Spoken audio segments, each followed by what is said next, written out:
नमस्कार, न्यूज दर्पण मराठी चॅनलमध्ये आपले स्वागत आहे। श्री संत गजानन महाराज यांच्या पालखीचे वाशिम जिल्ह्यातील मेडशी या गावात आगमन झाले।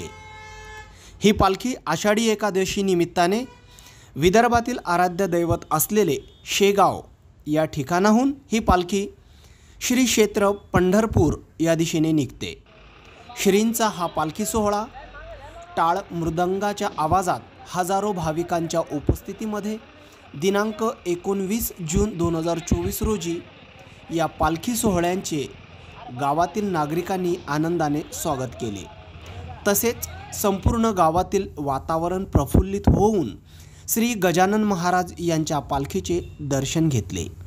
ताज्या बातम्यांचे अपडेट मिळवण्यासाठी चॅनलला लाईक आणि सबस्क्राइब नक्कीच करा व बेल आयकॉनला प्रेस करा।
पहिला त्याच्यातील 25व्या क्रमांकाची ओवी आहे।